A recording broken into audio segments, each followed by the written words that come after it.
Hi hello नमस्कार सर्वांना। आज आपण करूया पत्तागोबीची भाजी। टिफिनला देता येईल अशी पत्तागोबीची भाजी आज आपण करतोय। हरभऱ्याची डाळ घालून म्हणजेच चना डाळ घालून आपण ही भाजी करतोय। खूप छान लागते चवीला आणि रेसिपी नेहमीप्रमाणेच साधी सोपी आहे आणि अगदी छोटासा व्हिडिओ आहे, त्यामुळे तुम्ही व्हिडिओ स्किप न करता शेवटपर्यंत पूर्ण बघा। तर चला बघूया आपण आता त्याची रेसिपी। तर इकडे मी कढई ठेवली तापायला। तेल तापल्यानंतर त्यामध्ये आपल्याला जिरे मोहरी टाकून घ्यायची आहे। तर आता ह्यामध्ये आपल्याला एक वाटण टाकायचं आहे। त्यामध्ये मी हिरवी मिरची, लसण, जिरे आणि कोथिंबीर घेतलेली आहे। ते वाटण इथे मी टाकून घेतले। इथे मिरच्यांचं प्रमाण तुम्ही तुमच्या आवडीनुसार कमी जास्त करू शकता।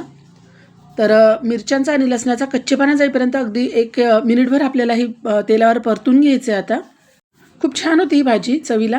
आपण टिफिनमध्ये तर देऊच शकतो, त्याचबरोबर साधा वरण-भात जर आपण केला तर तोंडी लावण्यासाठी सुद्धा आपण करू शकतो। तर इथे 1 मिनिटभर मी छान ते वाटण परतून घेतले। त्यानंतर यामध्ये आपल्याला थोडीशी अगदी हळद टाकून घ्यायची आहे। हळद टाकून मी तेलावर परतून घेतली। त्यानंतर आपल्याला यामध्ये टाकून घ्यायची चिरलेली पत्तागोबी। तर इथे छान अशी मी पत्तागोबी चिरून घेतली आहे, धुवून घेतली आहे आणि ती पत्तागोबी आपल्याला त्यामध्ये टाकून घ्यायची आहे सगळी। आणि हरभऱ्याची डाळ मी आधीच भिजत घातली होती, अर्धा तास आधीच मी भाजी करण्याआधी हरभऱ्याची डाळ पाण्यामध्ये भिजत घातलेली आहे। ही भाजी आता व्यवस्थित आपण मिक्स करून घेऊ सगळी। छान अशी तेलावर मिक्स करून घ्यायची भाजी आपल्याला। आणि इथे बघू शकता तुम्ही, मी इथे चना डाळ अर्धा तास आधीच भिजवली होती, छान अशी भिजलेली आहे। आता ते सगळं पाणी मी काढून घेतलं डाळीमधलं, जास्तीचं जे पाणी होतं ते। आणि ही डाळ आपल्याला आता भाजीमध्ये टाकून घ्यायची आहे। इथे डाळीचं प्रमाण तुम्ही थोडंफार कमीही करू शकता, पण माझ्या मुलांना या भाजीमध्ये डाळ जास्त आवडते, त्यामुळे मी इथे डाळीचं प्रमाण थोडं जास्त घेतलं आहे आणि छान पण लागते या भाजीसोबत। ही हरभऱ्याची डाळ खूप छान लागते, त्यामुळे मी थोडं डाळीचं प्रमाण इथे जास्त घेतलेलं आहे। तुम्ही तुमच्या आवडीनुसार कमी जास्त करू शकता। आणि ती डाळसुद्धा मी भाजीमध्ये व्यवस्थित मिक्स करून घेतली। आपल्याला त्यामध्ये टाकून घ्यायचं आहे चवीनुसार मीठ। तर चवीनुसार मीठ टाकून घेतलं आहे मी। आता हे मीठ आपण व्यवस्थित भाजीमध्ये मिक्स करून घेऊ आणि छान आता वाफेवर आपल्याला ही भाजी शिजवून घ्यायची आहे। कारण मी आधी म्हटली त्याचप्रमाणे वाफेवर शिजलेल्या भाज्या चवीला खूप छान लागतात।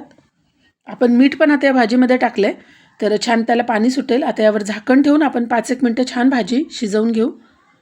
तर 5 मिनिटानंतर आपण बघूया, छान अशी भाजी आपली शिजलेली आहे, छान अशी वाफ आलेली आहे भाजीला। आता आपल्याला ह्यामध्ये टाकून घ्यायची आहे छान अशी थोडीशी हिरवीगार कोथिंबीर। कोथिंबीरीमुळे कुठल्याही भाजीला छान चव येते। आणि त्याचबरोबर आपल्याला त्याच्यामध्ये टाकून घ्यायचं आहे दाण्याचा कूट। तर शेंगदाणे भाजून मी त्याचा कूट करून घेतला आहे आणि मी कुठल्याही भाजीला दाण्याचा कूट हा शेवटीच घालते।